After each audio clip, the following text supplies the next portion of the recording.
Kajian ilmiah.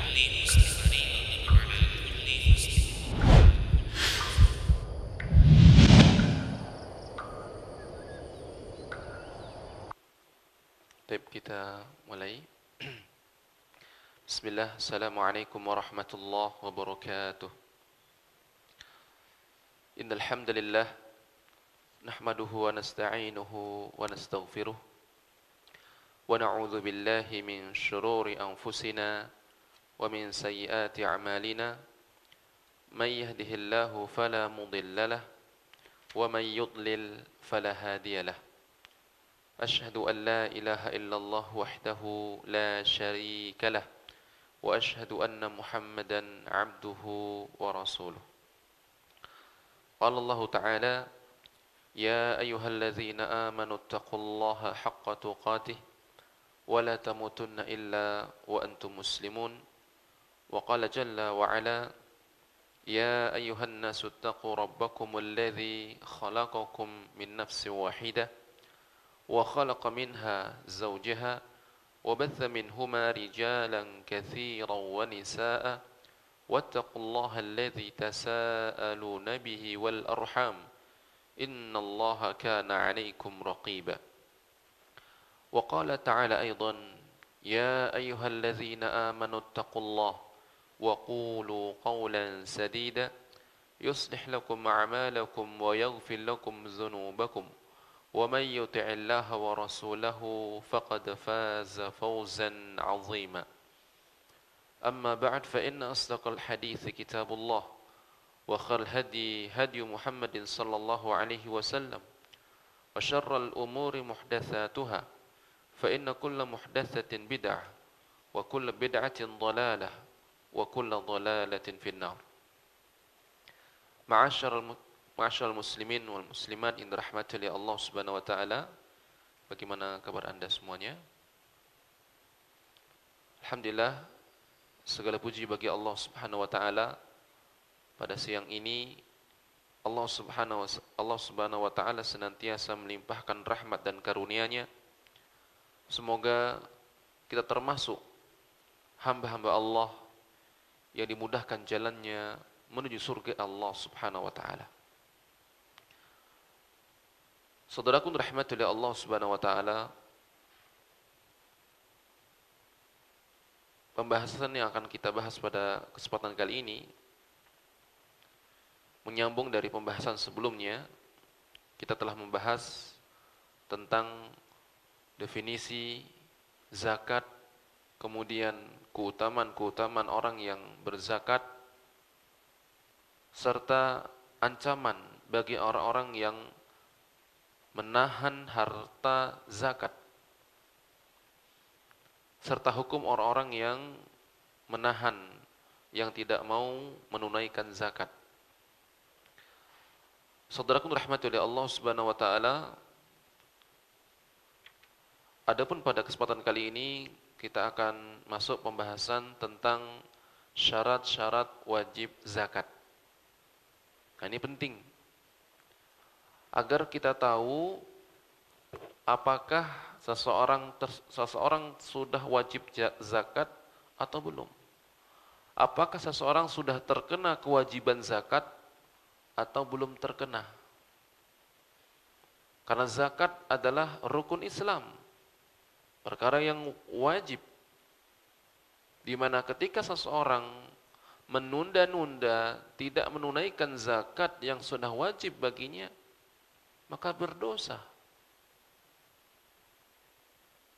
Maka seorang muslim wajib mempelajari perkara-perkara yang wajib baginya. Makanya Nabi SAW mengatakan talabul ilmi faridatun ala kulli muslim, bahwa menuntut ilmu wajib hukumnya atas setiap muslim, terutama perkara-perkara yang wajib, perkara-perkara yang harus diketahui, tidak boleh tidak tahu. Di antaranya tentang masalah tauhid, tentang masalah sholat, tentang masalah wudu, bersuci. Ini perkara yang tidak boleh seseorang tidak tahu. Makanya hukumnya fardu ain bagi dia. Ada ilmu-ilmu yang itu hukumnya fardu kifayah. Ya, ilmu ya tentang mungkin mustalahul hadis atau usul fiqih, ya, qawaid fiqhiyah, yang mana itu merupakan perkara yang juga harus dipelajari oleh kaum muslimin agar ini bentuk menjaga agama Islam. Namun ada yang hukumnya, jadi ada yang hukumnya fardu ain, ada yang fardu kifayah. Yang fardu ain yaitu perkara-perkara yang wajib bagi seseorang, tentang sholat, ya, rukun Islam. Belajar tentang puasa, karena ini puasa fardu ain, maka sesuatu perkara yang tidak akan sempurna kecuali dengan perkara itu, maka perkara tersebut wajib. Seseorang tidak bisa mengetahui zakat, tidak bisa mengetahui syariat puasa dengan benar kecuali dengan belajar. Maka mempelajari tentang zakat, mempelajari tentang puasa wajib bagi seseorang, karena ini merupakan fardu ain bagi dia. Nah, saudaraku rahmati oleh Allah Subhanahu wa taala,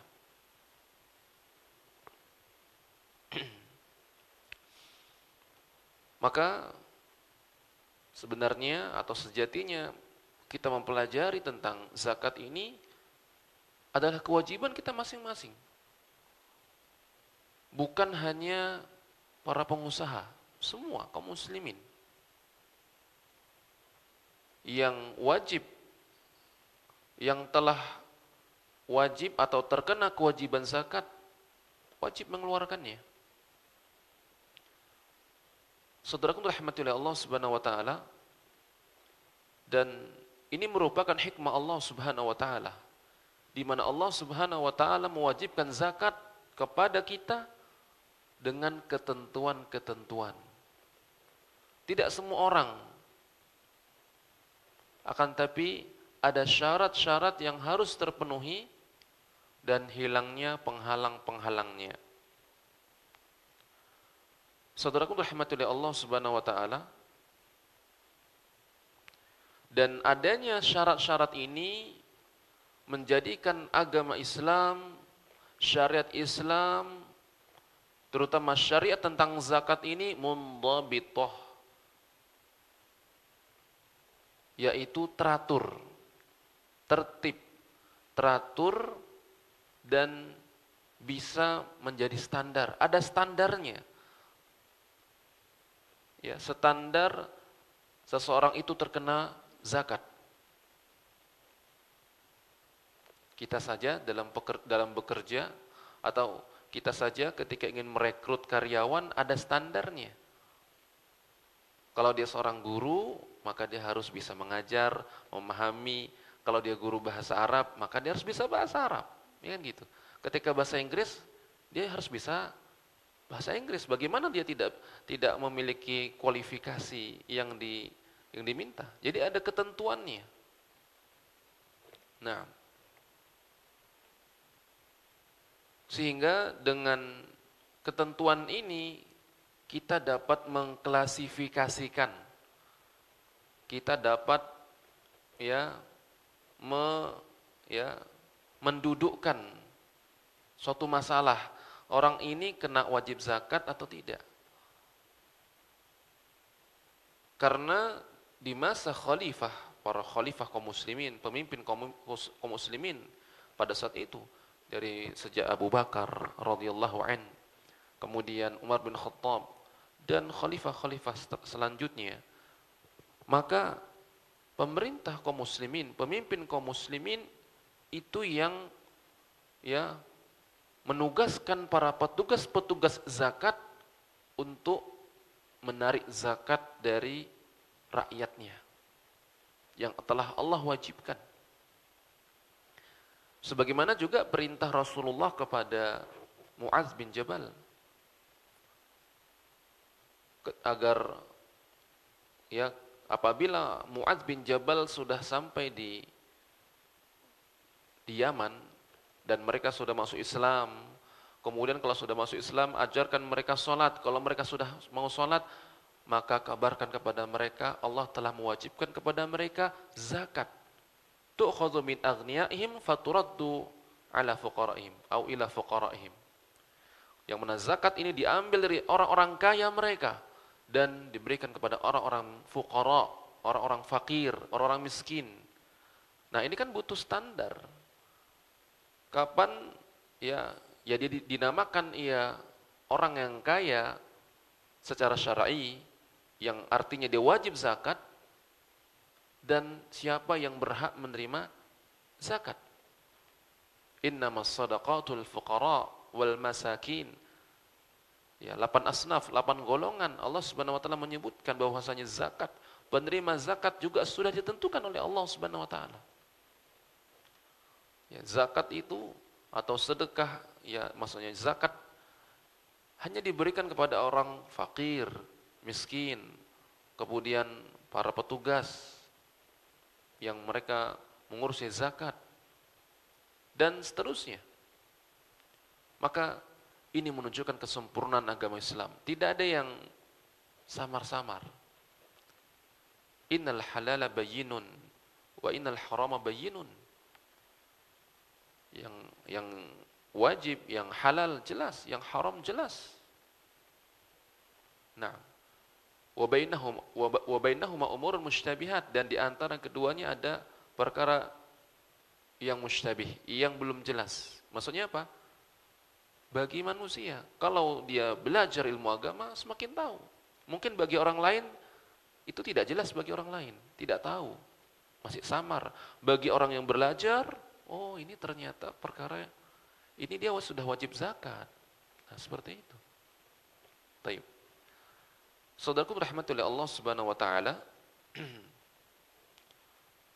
maka para ulama telah menjelaskan syarat-syarat pada zakat.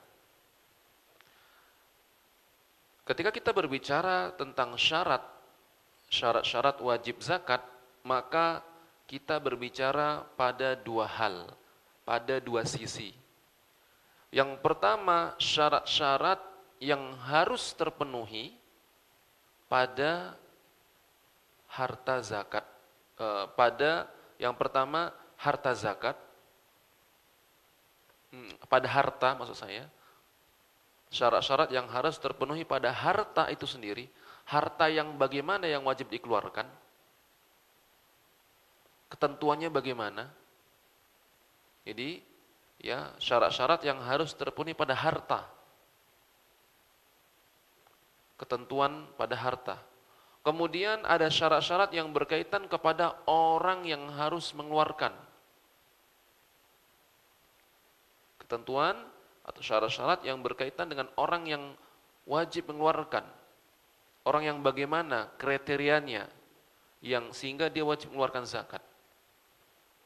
Jadi ada yang berkaitan dengan orang yang mengeluarkan, atau ya berkaitan dengan harta, ketentuan harta yang wajib dikeluarkan, ya, atau harta yang terkena zakat, komoditas harta yang wajib dikeluarkan. Taib. Ikhwani fi din a'azinallah wa iyyakum, kita bahas yang pertama yaitu syarat-syarat yang harus terpenuhi pada pemilik harta, orang yang memiliki harta. Yang pertama adalah al-hurriyah, orang yang merdeka. Sebaliknya, maka budak tidak wajib mengeluarkan zakat.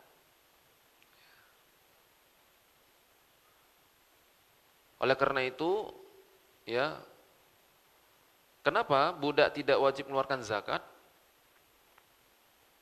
Apa kira-kira? Kenapa? Budak, hamba sahaya, tidak wajib mengeluarkan zakat. Apa kira-kira? Mengapa? Karena dia tertawan, ya kan dia bisa bekerja. Kan dia juga diberi keleluasan sama tuannya, boleh kamu kerja. Dia dikumpuli, akhirnya dia punya banyak harta.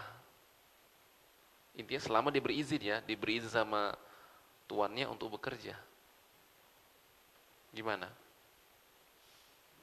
Nah, karena harta milik budak itu juga milik tuannya. Jadi, jangankan hartanya, dirinya saja itu milik tuannya.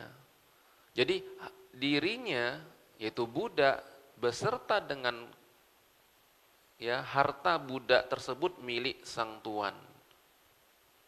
Maka yang wajib mengeluarkan bukan budaknya, tapi apa? Tuan, sang tuan. Majikannya atau ya sang tuannya. Taib. Li'annahu la yamlik, ya.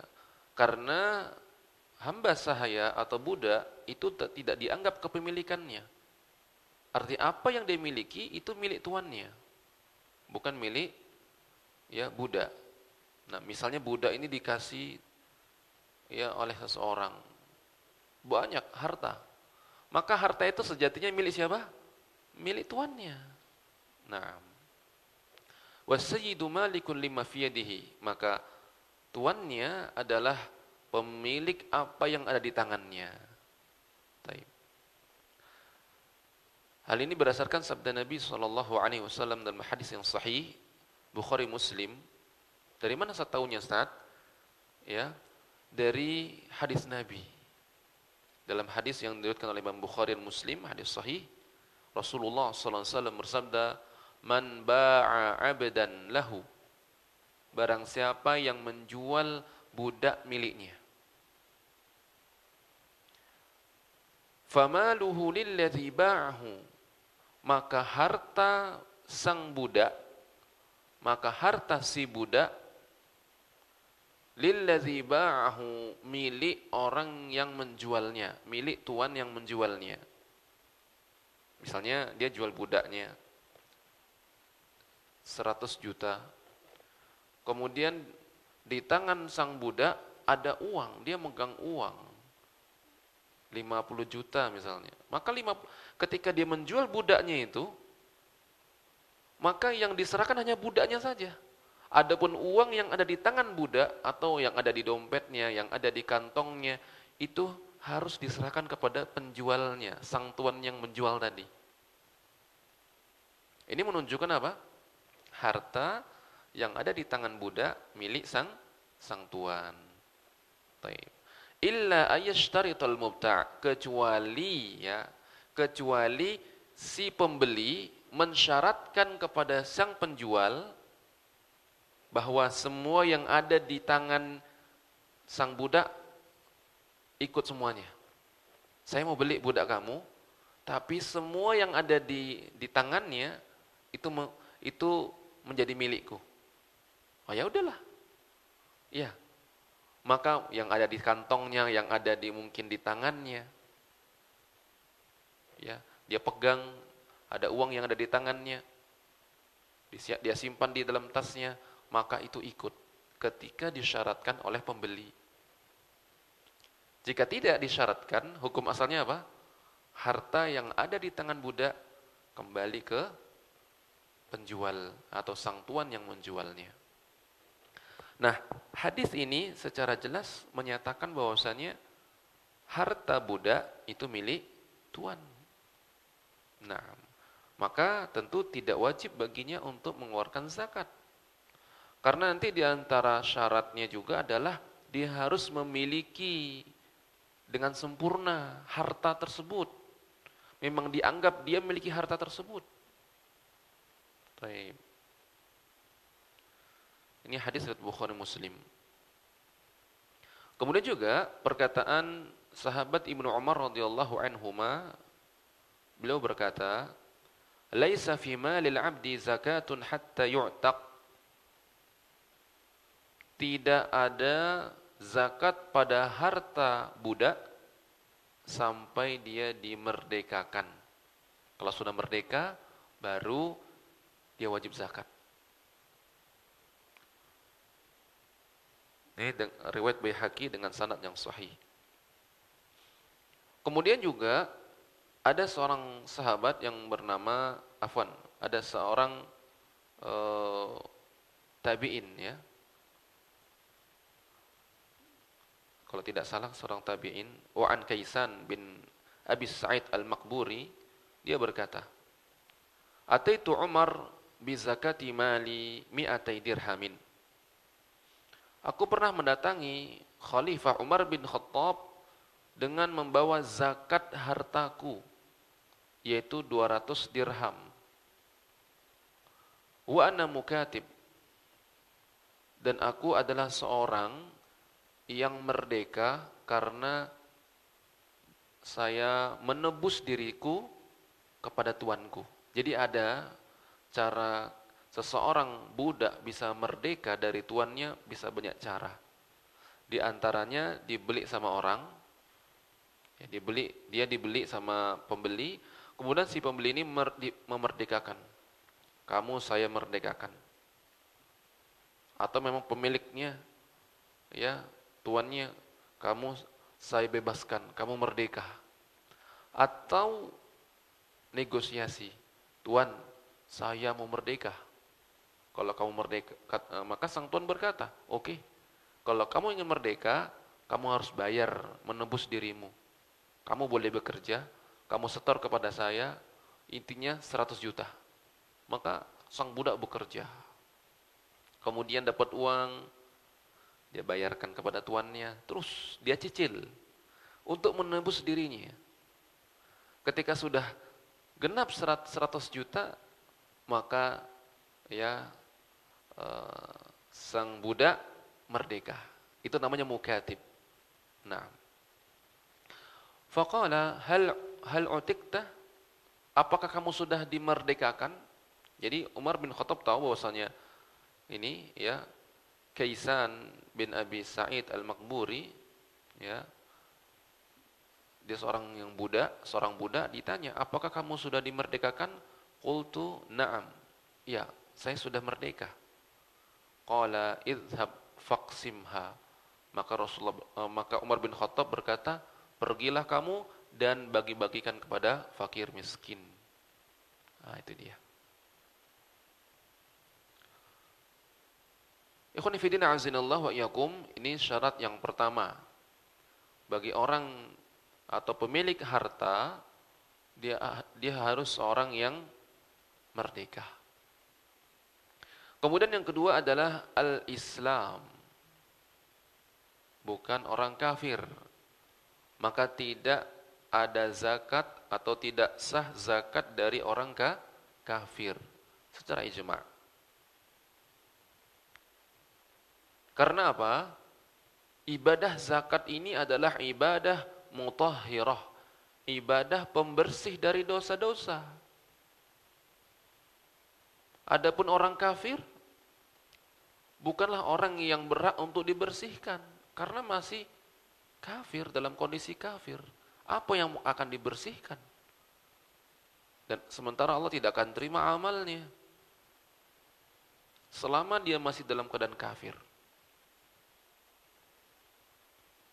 Bahkan ya, pemimpin kaum muslimin, pemerintah kaum muslimin tidak mewajibkan orang kafir untuk mengeluarkan zakat. Orang kafir tidak diwajibkan mengeluarkan zakat. Karena apa? Allah nggak terima zakat dari mereka. Kalau mereka mengeluarkan zakat dalam kondisi mereka kafir, Allah nggak akan terima. Maka tidak ada faidah kita mewajibkan mereka atau mengharuskan mereka mengeluarkan zakat. Allah Subhanahu wa taala berfirman, "Wa ma mana'ahum an tuqbala minhum nafaqatuhum illa annahum kafaru billahi wa birasuli." Surah Taubah ayat 54. Allah Subhanahu wa taala berfirman, dan tidak ada yang menghalangi mereka untuk diterima sedekah mereka, infak mereka, kecuali karena mereka kafir kepada Allah, mengingkari Allah dan Rasulnya. Namun, saudaraku dirahmati oleh Allah Subhanahu wa taala, bukan berarti orang kafir tidak dihisab. bukan berarti orang kafir tidak dihisab ketika meninggalkan zakat. Jadi udah amalannya nggak diterima, kalau dia pun zakat nggak diterima, tapi karena dia tidak mengeluarkan zakat, tetap akan dihisab oleh Allah. Jadi kan bertimpa-timpa, ya kan, berlapis-lapis. Kalau dia mengeluarkan zakat, orang kafir mengeluarkan zakat nggak diterima. Tapi ketika mereka tidak mengeluarkan zakat, juga dihisab oleh Allah Subhanahu wa taala. Karena orang-orang kafir, mereka juga terkena perintah ya dengan furu' syariah. Ya, tentang syariat Islam ini, karena mereka juga ya diajak untuk masuk Islam. Mereka juga masuk ummatud da'wah. Ya, Nabi diutus kepada seluruh manusia tanpa terkecuali setelah Rasul diutus. Apapun sukunya, apapun agama sebelumnya, maka dia ya diajak untuk masuk ke Islam. Nah, maka saudaraku rahmati oleh Allah Subhanahu wa taala, syarat yang kedua adalah Islam. Kemudian bagaimana tentang zakat dari harta anak kecil atau orang gila. Misalnya orang tuanya kaya, anaknya masih kecil, dapat warisan, banyak warisannya, tapi anaknya masih kecil. Apakah wajib zakat? Atau orang gila, orang tuanya meninggal, punya warisan, kemudian ini ada anaknya yang gila, tapi dia dapat warisan. Apakah wajib zakat pada hartanya?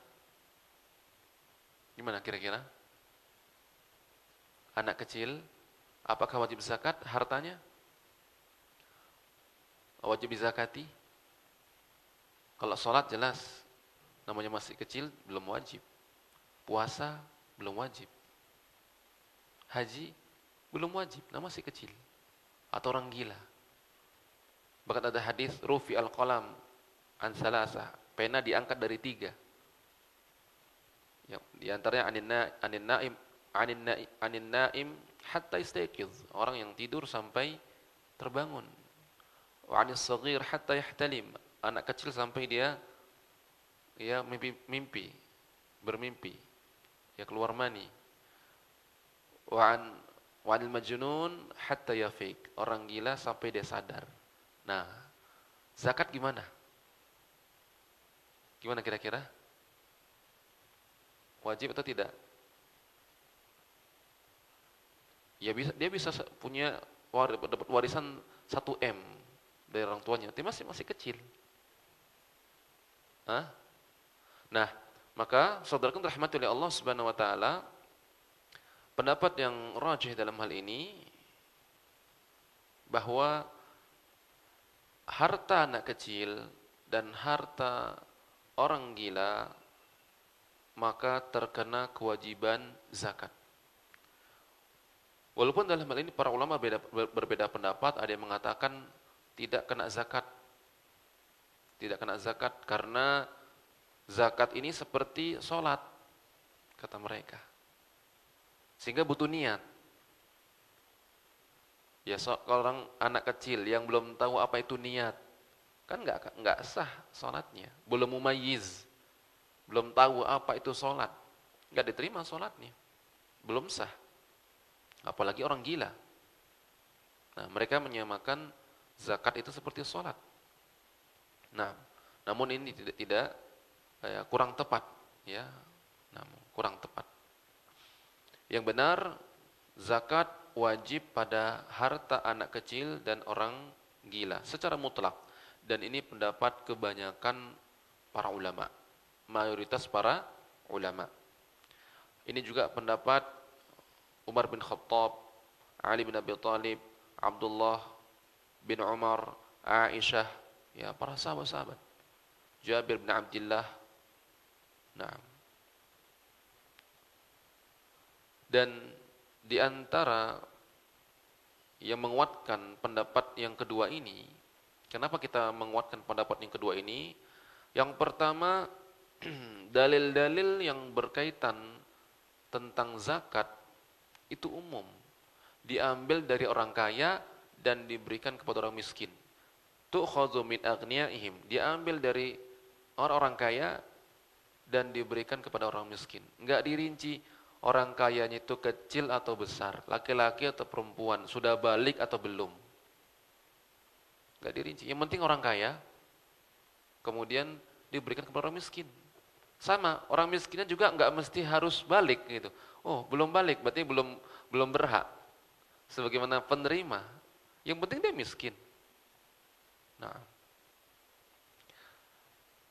jadi yang menguatkan pendapat yang kedua ini bahwa keumuman nas-nas dari Al-Quran maupun Sunnah Rasulullah SAW ya, yang berkaitan dengan harta tentang zakat ini umum.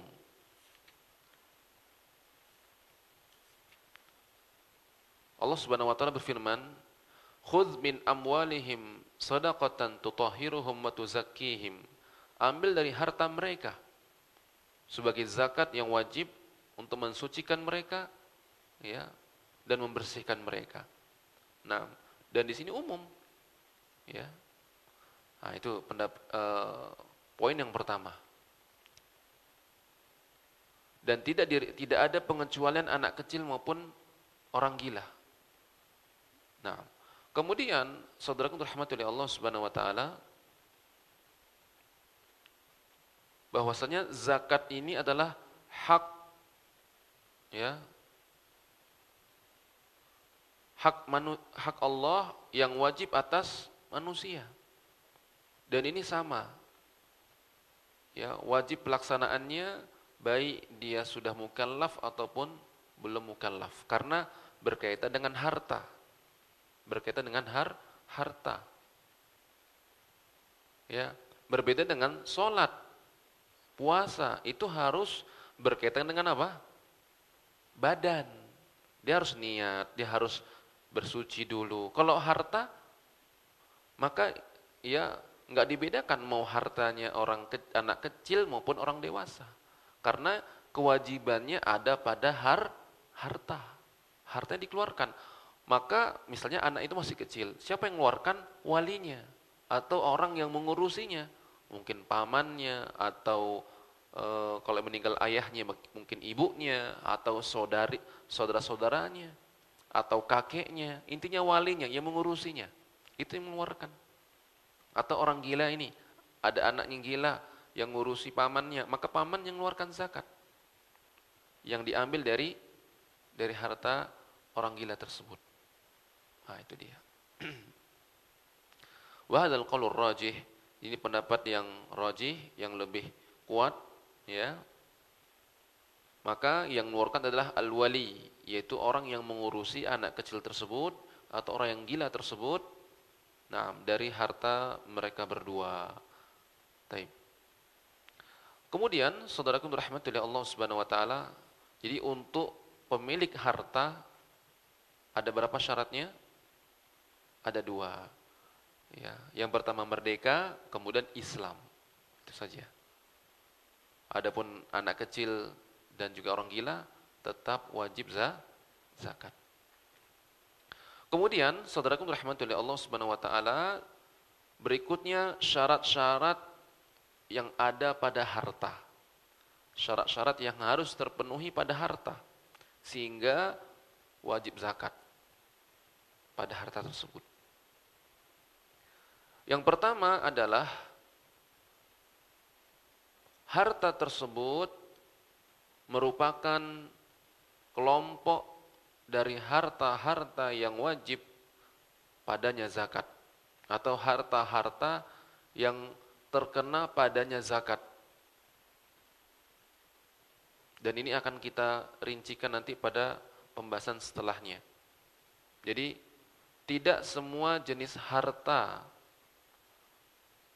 tidak semua jenis komoditas yang terkena zakat.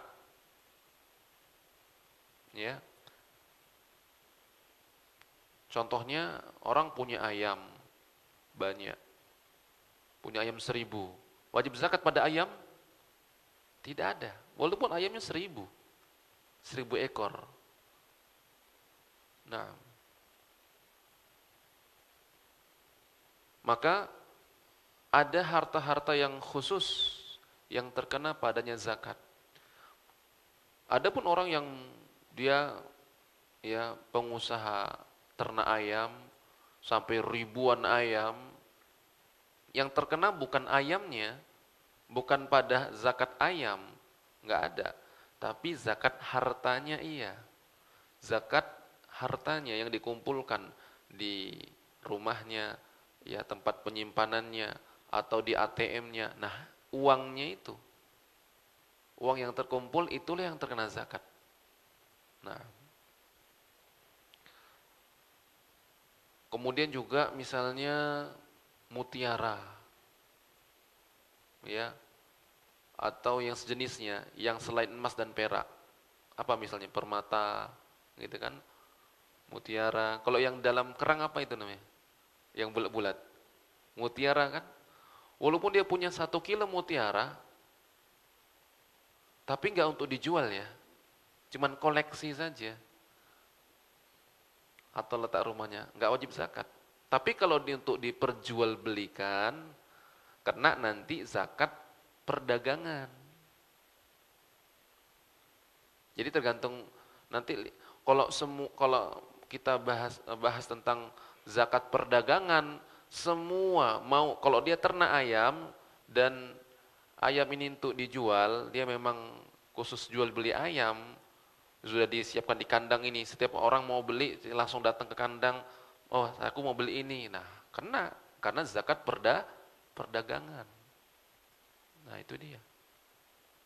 Jadi tinggal dilihat. Nah, tapi secara umum harta-harta yang terkena padanya zakat tidak semua. Ya, tidak semuanya. Termasuk ya kendaraan yang dia pakai. Walaupun mahal, tapi tidak untuk diperjualbelikan. Dia pakai, dia punya beli mobil, dia gunakan untuk kesehariannya, ya. Harga mobil ini misalnya 100 juta. Ini kan sudah terkena zakat minimal zakat 85 gram emas. Tapi tidak untuk jual beli, memang untuk dipakai, tidak kena zakat. Mobilnya ada 4, tidak untuk usaha, ya, tidak hanya untuk dipakai saja. Tapi kalau untuk diperjualbelikan satu pun, dia cuma satu, hanya satu di rumahnya, tapi dia memang jual beli mobil, cuma satu beli, terus dia iklankan lagi untuk dijual, terus dan itu berputar, ini terjual, ngambil lagi mobil lagi dijual. Nah, maka harta yang berputar dengan mobil yang diperjualbelikan kena. Misal satu harga mobil ini 100 juta, sudah kena. Jika terus dia lakukan itu terus selama setahun, terkena zakat perdagangan. Karena niatnya apa? Jual beli, ya, untuk barang dagangan. Taib. Kemudian, jadi syarat yang pertama, ya, harta tersebut adalah harta yang wajib padanya zakat. Nah, contoh buah-buahan tidak semua buah-buahan, hanya buah kurma, ya, dan anggur kering, nah seperti itu. Kalau jambu, saya panen jambu 1 ton, tidak wajib zakat, ya. Atau misalnya timun, kemudian apa? Misalnya lagi apa sayur-sayuran, cabai, tidak terkena zakat. Jadi ya ada ya khusus, ya komoditas khusus. Ya, diantaranya tanaman yang dikiaskan dengan bur, ya, dengan gandum seperti beras.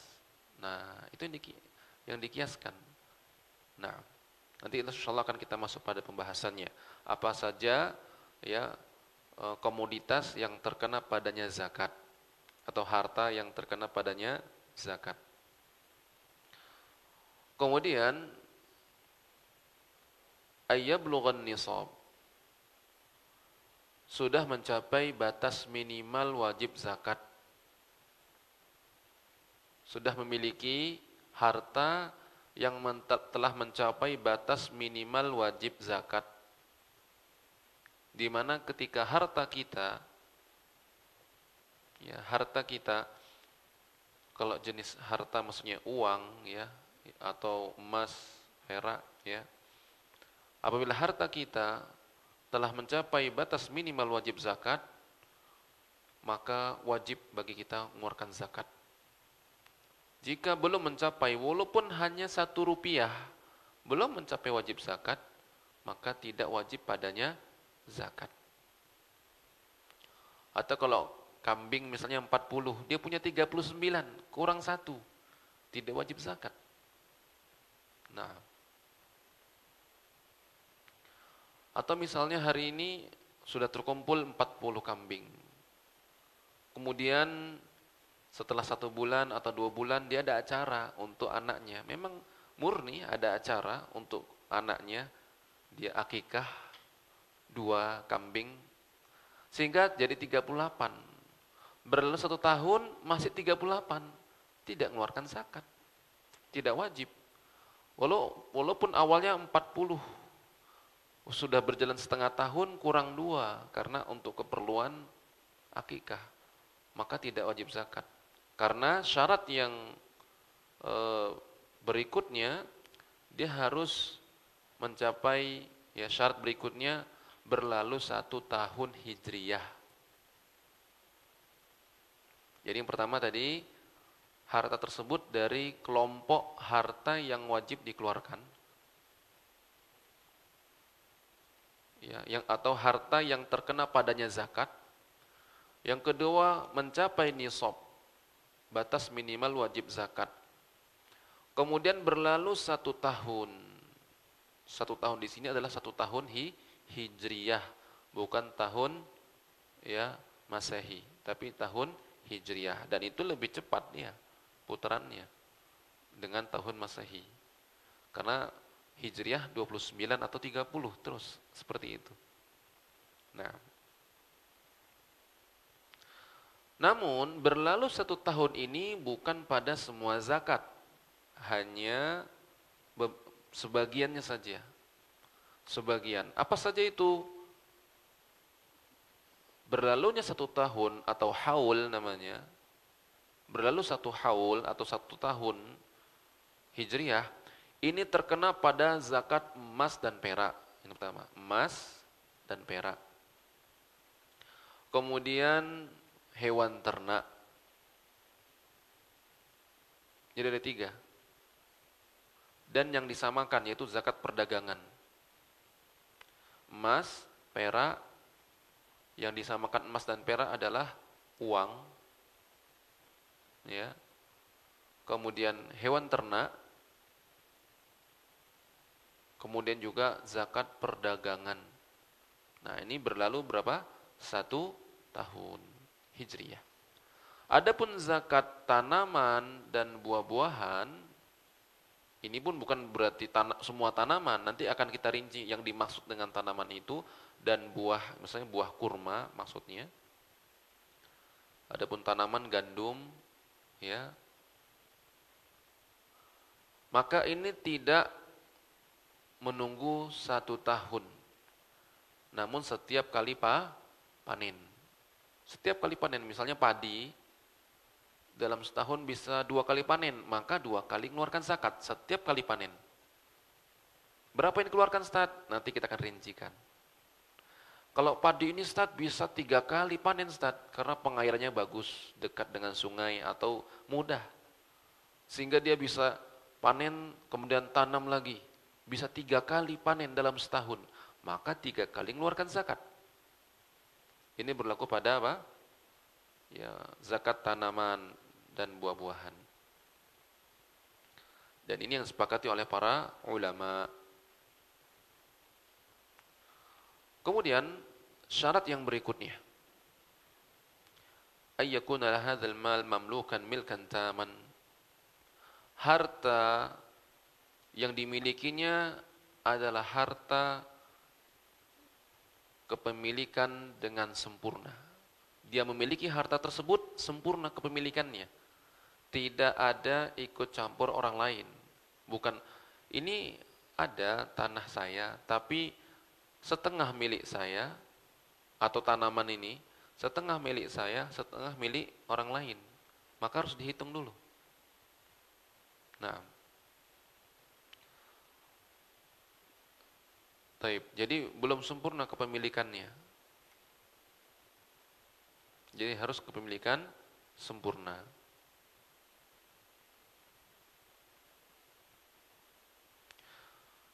Karena masalahnya ketika kita mengeluarkan zakat, itu artinya kita memindahkan kepemilikan yang awalnya harta milik kita, kemudian kita berikan kepada orang lain.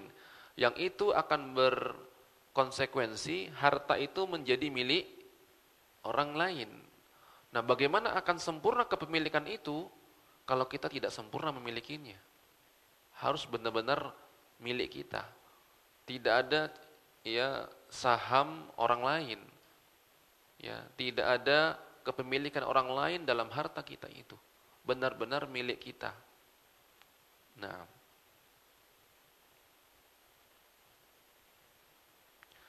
kemudian saudaraku rahmatullahi Allah Subhanahu wa taala. Nah, berkaitan dengan hal ini timbul pertanyaan tentang hutang. Apakah harus dizakati atau tidak? Saat saya ada orang hutang sama saya 100 juta. Tapi uangnya nggak sama saya.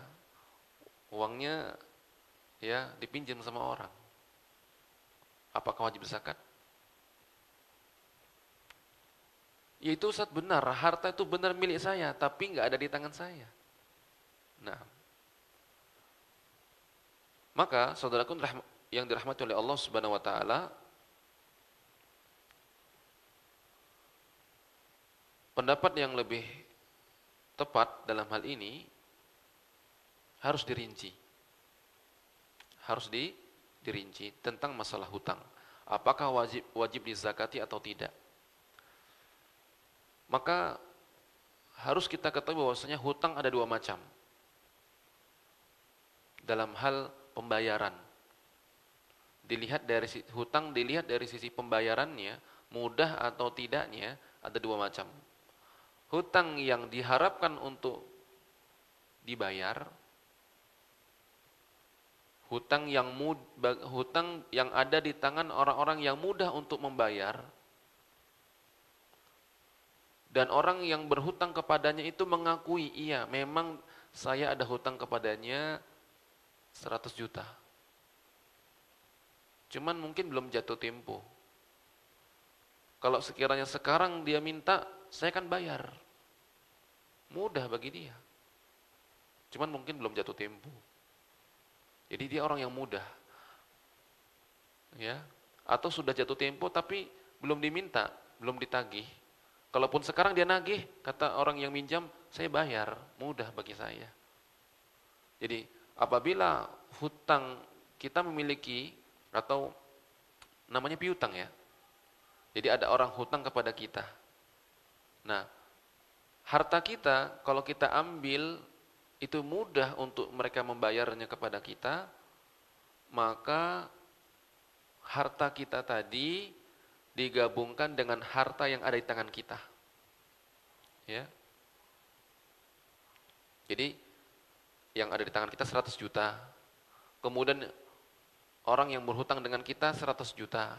Maka kita gabung 200 juta, kemudian dikeluarkan 2,5%-nya. Nah, berapa kira-kira? 5 juta. Ya. Hah? Kalau 200 juta, 2,5%-nya. Ya, benar? Ya, 5 juta. Maka kita keluarkan zakatnya berapa? 5 juta. Nah, Dan ini juga yang diriwayatkan, pendapat ini diriwayatkan dari Abu Ubaid fil Amwal. Abu Ubaid meriwayatkan dari Umar bin Khattab, dari Utsman dan Ibnu Umar, dari kalangan sahabat yang lainnya, dan juga dari kalangan tabi'in. Kemudian macam yang kedua adalah hutang yang sulit diharapkan kembali. Ada kemungkinan tapi sulit. Karena orang yang berhutang ya sulit, dalam kondisi sulit. Ketika ditagih, "Bang, kapan mau bayar?" "Belum tahu, ini belum ada uang untuk bayar." Nah, gimana? Apakah wajib kita keluarkan zakatnya? Jadi kondisi yang kedua, orang yang berhutang, orang yang sulit, yang tidak bisa segera diharapkan pembayarannya. Atau yang kedua, dia orang yang berhutang adalah orang yang sebenarnya mampu bayar, tapi dia mengingkari atau ya menunda-nunda, ketika ditagih dia menghilang, ya sulit, nggak mau, udah berapa kali kita telepon, di handphone kita nomor kita diblokir dan yang lainnya, dia bersembunyi dan yang lainnya, intinya sulit, ya. Maka dalam hal ini para ulama berbeda pendapat. Ada yang mengatakan ya harus dizakati, tetap harus dizakati. Pendapat yang kedua mengatakan dizakati ketika dia terima saja. Dizakati hanya satu kali saja, misalnya sampai 5 tahun. Tahun kelima baru dia dapat, maka hanya di tahun kelima itu saja yang dizakati. Pendapat yang ketiga, tidak wajib zakat sama sekali. Nah, tidak pula tahun itu ketika dia nerima, tapi nunggu 1 tahun lagi dulu. Pendapat kedua enggak, ketika terima langsung keluarkan zakatnya. Baik. Maka saudaraku rahmati oleh Allah Subhanahu wa taala, Syekhul Islam Ibnu Taimiyah rahimahullahu taala mengatakan, wa aqrabul aqwal, pendapat yang lebih dekat, ya, yang lebih tepat, yang lebih kuat adalah pendapat yang mengatakan tidak wajib padanya zakat. Karena ya orang harta yang ada tidak di tangannya, di tangan orang lain, dan ia tidak tahu kapan orang lain itu bisa bayar, maka dianggap seperti dia belum memiliki sempurna. Karena kan tadi syaratnya harus memiliki dengan sempurna. Adapun harta yang dihutangi atau orang berhutang kepadanya, itu memang harta dia, tapi tidak sempurna kepemilikannya. Karena nggak bisa langsung dia pakai. Ya, ada di tangan orang lain. Maka tidak wajib baginya mengeluarkan zakat sampai berlalu 1 tahun. Ya, dia terima misalnya bulan ini, bulan Ramadan misalnya, atau bulan Rajab. Dia tunggu sampai setahun bulan Rajab lagi baru dia keluarkan. Nah, seperti itu. Atau untuk lebih kehati-hatian, kita ambil ya, yaitu kita keluarkan zakat 1 tahun saja. Ketika kita terima 100 juta, langsung kita keluarkan zakatnya 2 juta. Kalau 100 juta ya, kita keluarkan 2,5 juta langsung. Nah, ini juga ya pendapat yang dalam hal kehati-hatian. Nah, seperti itu. Kalaupun tidak kita keluarkan zakatnya, maka insya Allah tidak mengapa. Jika kita mengeluarkan zakatnya untuk 1 tahun, maka itu bagus. Nah, dan ini juga dirutkan dari para sahabat, di antaranya Aisyah radhiyallahu taala anha, beliau berkata, "Laisa fid daini zakatun hatta yakbidahu." Tidak ada zakat pada harta, tidak ada zakat pada hutang sampai ia menerimanya. Ya, jadi ketika kita menerima uang, ya pelunasan atau pembayaran dari orang yang berhutang kepada kita sudah 5 tahun misalnya, karena baru tahun ini dia bisa bayar, maka tidak ada kewajiban zakat bagi kita sampai berlalu 1 tahun. Atau jika kita ingin mengeluarkan untuk 1 tahun, maka itu juga bagus. Ikhwan fillah azinallahu wa iyyakum. Nah, bagaimana dengan orang yang wajib zakat, tapi juga sudah jatuh tempo bayar hutang? Gimana? Dia ada uang 100 juta, tapi dia ada hutang juga sama orang. Dia ada uang ini berlalu 1 tahun, dia kan dia pinjam, dia pakai, kemudian terkumpul lah 100 juta juga. Ya, dia wajib zakat, kan sudah melewati batas minimal. Tapi ya mungkin dia pengusaha atau yang lainnya dia berhutang, wajib zakat. Dia setelah itu ternyata dia hutang lagi.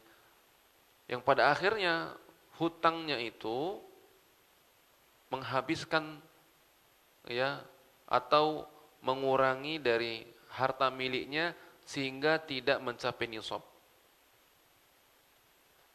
Misalnya dia minjem awalnya 100, kemudian usaha dapat 140 juta. Jatuh tempo, berapa pembayarannya? Hutangnya 100 juta. Sehingga dia harus bayar pada hari itu juga 100 juta itu. Sehingga ketika bayar 100 juta, tinggal berapa? 40 juta. Dan itu belum mencapai nisab. Nah, yastagrik, ya menghabiskan atau mengurangi dari nisabnya, maka tidak ada zakat bagi dia. Karena harus lebih didahulukan apa? Ya, hutang. Nah, jika dia punya hutang kepada orang lain sehingga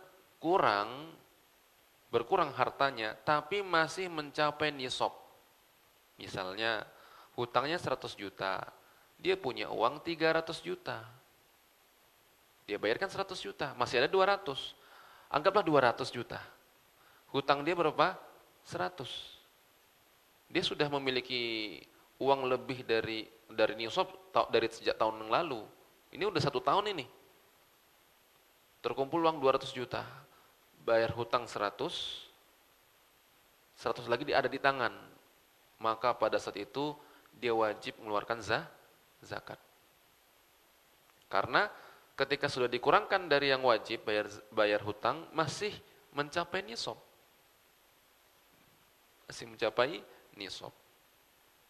Bisa dipahami?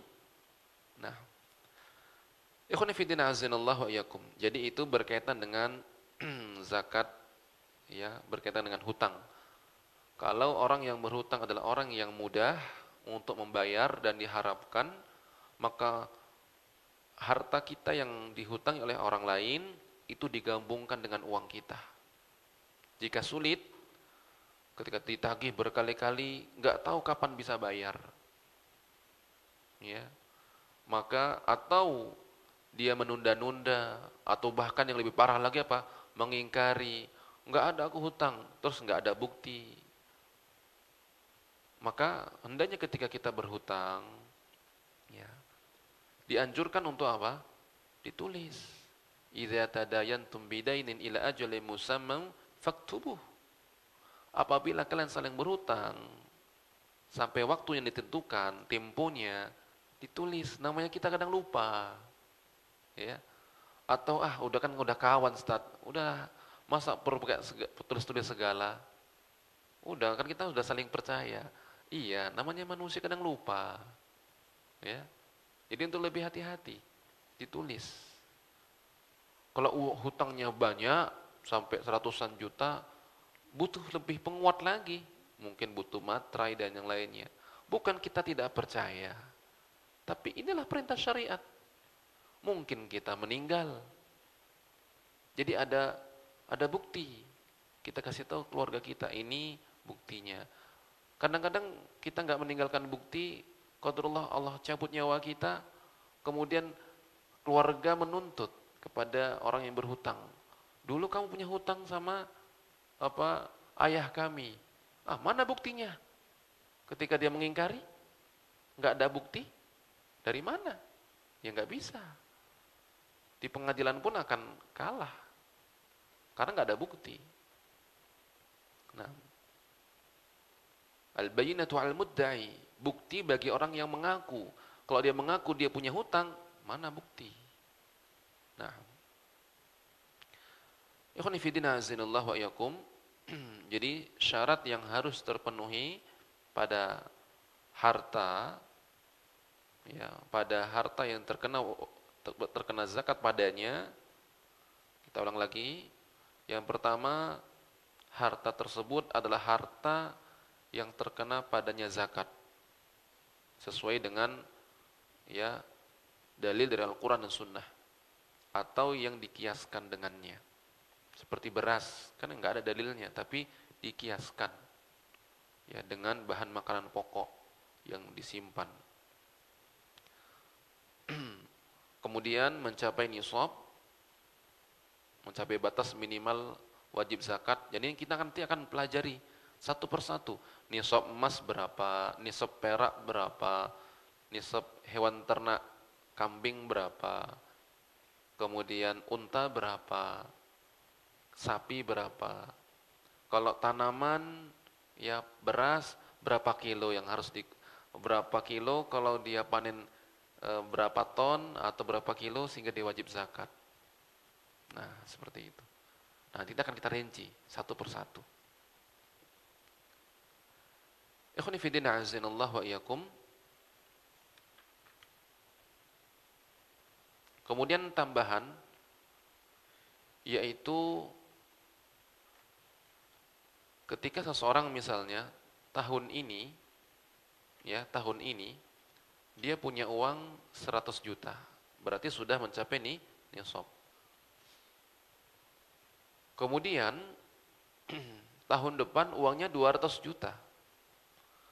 Yang sudah berlalu 1 tahun kan 100 jutanya. Adapun pertambahan itu mungkin sudah ketika 6 bulan dia buat usaha-usaha baru nambah banyak. Ketika sudah di akhir-akhir, apakah ini juga kena zakat nunggu 1 tahun atau diikutkan? Itu maksudnya. Gimana kira-kira? Atau dia ya barang dagangan tahun ini sudah omset atau barang miliknya uang plus barang dagangannya 100 juta. Kemudian dia putar tahun depan jadi 200 juta. Kan tadi syaratnya berlalu 1 tahun. Sementara mungkin dia untung besarnya sudah 6 bulan terakhir baru semakin nampak usahanya, semakin banyak. Nah, gimana? Apakah nunggu dihitung juga 1 tahun lagi berputar atau digabungkan? Intinya lihatnya yang akhirnya. Kalau akhirnya 200 juta ya yang dihitung 200. Atau dibagi setengah lah, kira-kira ya 150. Seperti itu. Gimana? 150. Mungkin ginilah. Sebulan terakhir untungnya banyak. Sebulan terakhir yang awalnya 100 juta, mungkin 120. Sebulan terakhir banyak orderan, melambung sampai akhirnya yang awalnya masih semua omsetnya mungkin 150, tiba-tiba langsung 300. 1 bulan lagi. Maka para ulama mengatakan bahwa harta yang bertambah karena keuntungan dari barang tersebut ya, seperti harta untuk barang dagangan atau hewan ternak kan terus berkembang biak. Ini ada yang bunting melahirkan, ada yang bunting melahirkan, terus lagi banyak. Maka ini wajib digabungkan ya dengan asalnya, yaitu dengan pokoknya. Tadi kan pokoknya 100, maka digabungkan dia. Nah, Ini sebagaimana dikatakan oleh Imam Ibnu Qudamah, la na'lam fihi khilafan. Ya, ini kami tidak mengetahui adanya perbedaan. Jadi kalau bertambahnya itu dari apa? Dari keuntungan atau dari hasil harta itu sendiri, maka apa? Maka diikutkan. Karena dia dari keuntungan. Keuntungan itu lahir dari mana? Dari harta pokok. Nah, maka dia wajib nunggu 1 tahun. Oh, maka dia tidak perlu nunggu 1 tahun. Cukup digabungkan saja. Tapi kondisi yang kedua, ya, adalah harta yang bertambah namun bukan diambil dari pertumbuhan atau perkembangbiakan dari harta pokok. Maksudnya gimana? Tapi dengan beli. Contohnya kambing. Kambing itu ya nisabnya misalnya 40. Ya, 40. Berlalu 1 tahun, jadi mungkin 50, ya kan? Kemudian ya, di tengah perjalanan udah berlalu setengah tahun, dia beli kambing lagi. Dia beli kambing lagi 100. Ya, dia beli kambing lagi 100. Atau ada orang ngasih, dapat hadiah. Ya. Maka dalam hal ini ada 2 pendapat ulama. Yang pertama, itu digabungkan, itu digabungkan dan tidak menunggu haul. Pendapat yang kedua, ya, itu digabungkan jumlahnya namun tidak digabungkan haulnya. Nah, jumlahnya digabungkan tapi hitungan tahun berbeda. Ya, jadi kalau ini masih setengah tahun baru beli, yang ini nunggu setengah tahun. Nah, adapun pendapat yang kedua, ini pendapat Hanafiyah, bahwa ini digabungkan dan dikeluarkan ketika sempurna haul yang pertama. Nah, seperti itu.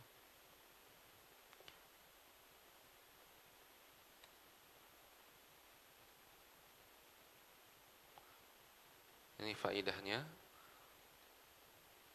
Tapi kalau dia bertambahnya adalah dari keuntungan, ya, dari harta itu yang diputar-putar, ya jelas itu merupakan apa? Ya, yang wajib dikeluarkan. Wallahu ta'ala alam. Dalam hal ini kita buka tanya jawab. Kira-kira ada 14 menit lagi. Silakan jika ada pertanyaan. Demikian, barakallahu fiik.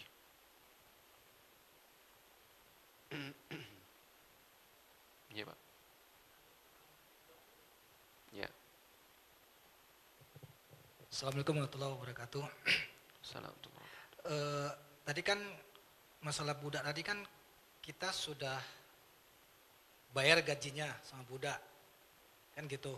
Bayar gaji, maksudnya gimana itu, Pak? Maksudnya kan tadi kita punya budak gitu kan, terus kan budak itu kan kita kasih gaji gitu enggak. Jadi budak itu tidak kita kasih gaji, tapi kita berkewajiban memberi nafkah kepada budak. Kalau budak bekerja, maka apa yang misalnya dia bukan kerja sama kita, kerja sama orang lain. Misalnya dia di pasar ngangkat jadi tukang angkut barang di pasar. Nah, hasil yang didapatkan oleh budak itu yang ada di tangan budak itu milik kita, milik sang tuan, itu maksudnya. Bukan sang tuan wajib gaji, tapi sekalipun begitu kondisinya, sang tuan tidak boleh menelantarkan sang budak. Bukan berarti kerja tapi nggak kasih makan, ini zolim. Dia wajib memberikan tempat, ya, wajib memberikan nafkah kepada budak. Tapi beda lagi nanti kalau budak itu perempuan, kemudian digauli, maka nggak boleh dijual. Dan dia akan merdeka jika sang budak wanita ini punya anak. Kemudian sang tuan meninggal dunia. Syaratnya itu. Budak ini ya punya anak dan tuannya meninggal. Otomatis budak wanita ini merdeka. Tapi kalau dia punya ada budak perempuan, tapi bukan untuk digauli, tapi untuk memang bekerja atau membantu kebutuhannya, ya, maka dia boleh menjualnya. Nah, seperti itu. Ya, Pak. Jadi tidak sama dengan maksudnya karyawan, dengan majikan, dengan pekerja, beda.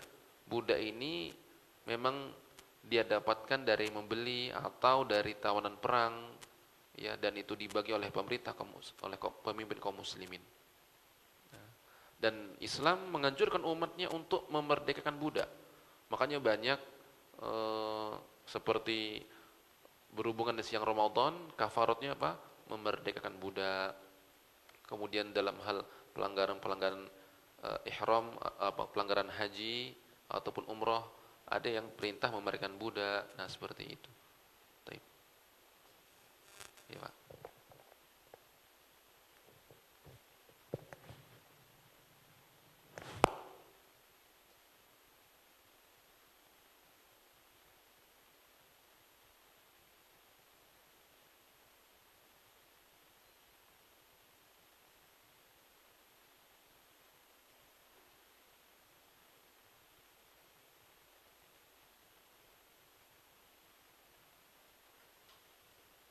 Assalamualaikum Ustaz, mau bertanya nih.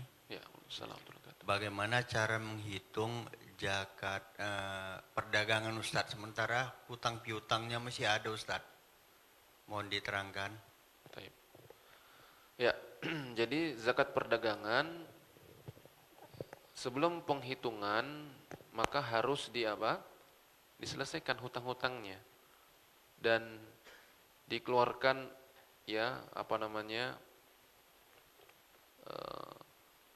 hutang-hutangnya dibayar, kemudian akan muncul sisa.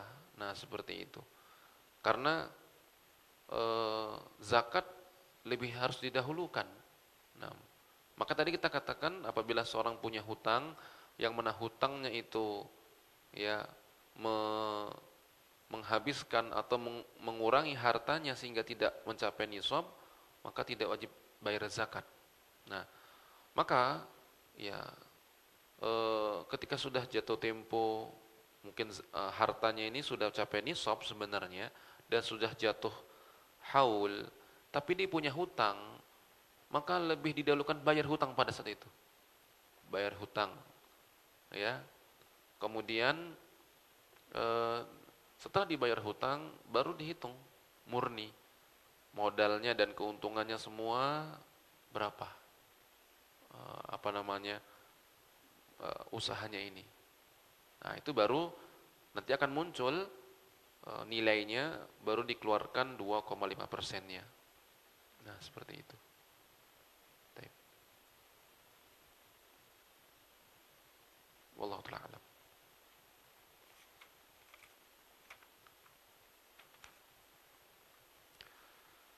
Assalamualaikum warahmatullahi wabarakatuh.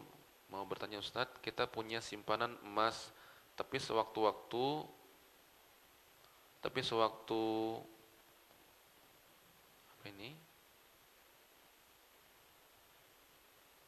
jatuh ya.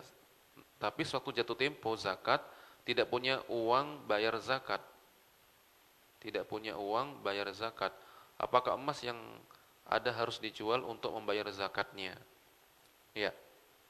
Maka dia bayar dia jual emasnya ya untuk bayar zakat. Kalau ketika tidak ada uang ya, dia jual emasnya untuk bayar ya, atau dia keluarkan ya, dia keluarkan uangnya, kemudian sisanya setelah dikeluarkan zakatnya dia bisa beli emas lagi. Ya, seperti itu. Jadi harus dilakukan akad dulu, akad jual emas ya. Ya, karena mungkin emasnya cukup banyak gitu kan, sehingga dia harus dengan uang tidak cukup ya.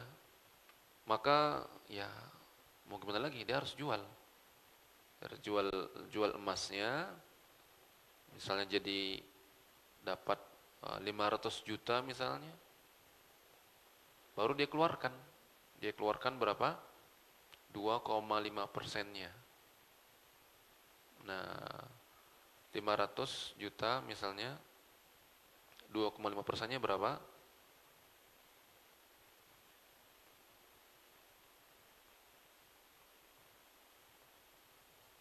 Sa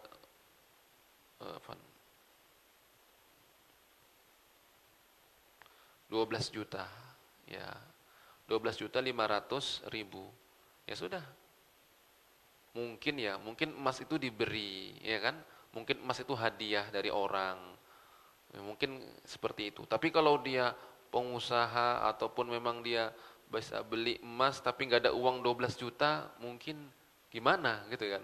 Punya emas, kecuali mungkin dia dikasih emas itu. Mungkin dia dikasih atau dapat warisan, ya kan? Nah, maka ya dia harus jual emas itu, kemudian dia keluarkan 12 juta 500, atau kalau itu berbentuk emas berarti tinggal 2,5% dari emas tersebut, ya, atau dikuangkan, dia keluarkan 12 juta 500, sisanya boleh dia belikan emas kembali atau untuk kebutuhan yang lainnya. Nah, karena untuk emas, uang, ya, itu nanti akan di nisabnya mengikuti emas, ya, nisab emas. Itu yang rajih wallahu taala. Apakah boleh penyaluran zakat ke pembangunan masjid? Tentang penerima zakat itu sudah ada ketentuannya, ya. Ada 10 asnaf, ya. 10 golongan yang Allah Subhanahu wa taala sebutkan untuk penerima zakat. Sebentar, Anda sebutkan dalam ayat Al-Qur'an. Ya.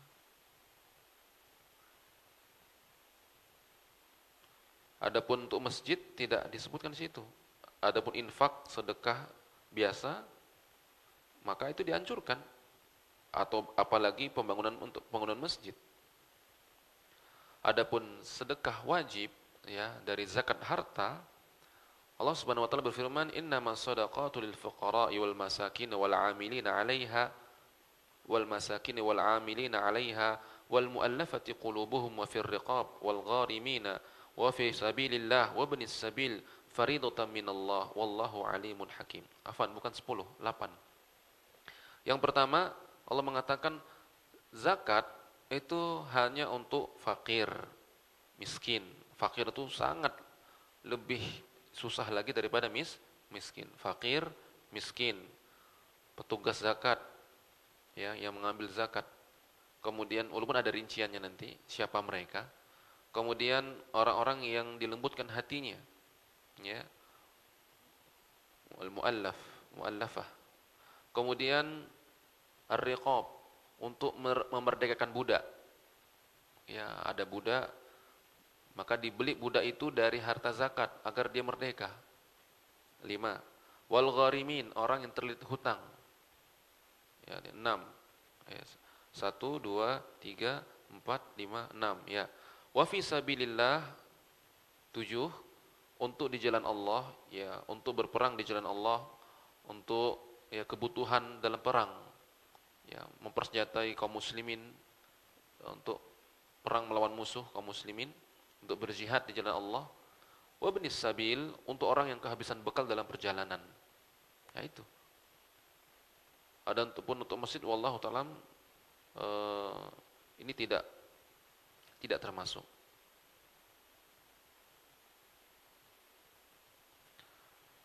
Nah, demikian wallahu ta'ala alam. Bahkan sebagian ada yang memperluas, masuk juga guru ngaji. Kan fisabilillah itu semua. Fisabilillah yang dimaksud di situ adalah orang yang bekerja di jalan Allah. Ya, kalau gitu banyak kali yang masuk nanti itu. Ya. Nah. Wallahu ta'ala. Dan yang lebih didahulukan fakir miskin. Itu dulu. Mana yang lebih didahulukan, mana yang lebih maslahat. Kalau yang di kampung ini susah, orang-orang miskinnya, orang fakir miskin ada kesulitan, terlilit hutang, ya itu dibayarkan. Makanya ada gudang tempat pengumpulan harta-harta zakat. Ustaz, untuk beli memberikan budak berapa, Ustaz? Kalau zaman dahulu ya para khalifah kaum muslimin mereka punya kas negara, punya baitul mal yang itu diambil ya, dikelompokkan. Oh, ini harta-harta zakat.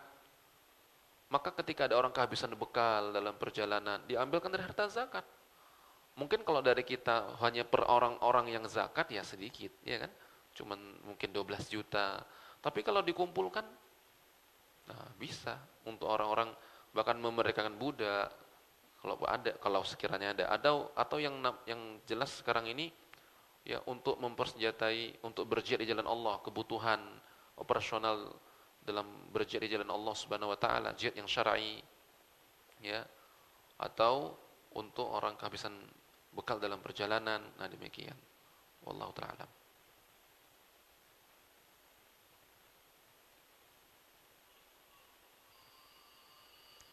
Cukup. Demikian barangkali yang bisa disampaikan pada kesempatan kali ini. Semoga Allah Subhanahu wa taala memberikan kemudahan kepada kita dan ilmu yang bermanfaat. Demikian wassallallahu ala nabiyina Muhammad wa ala alihi washabbihi ajma'in.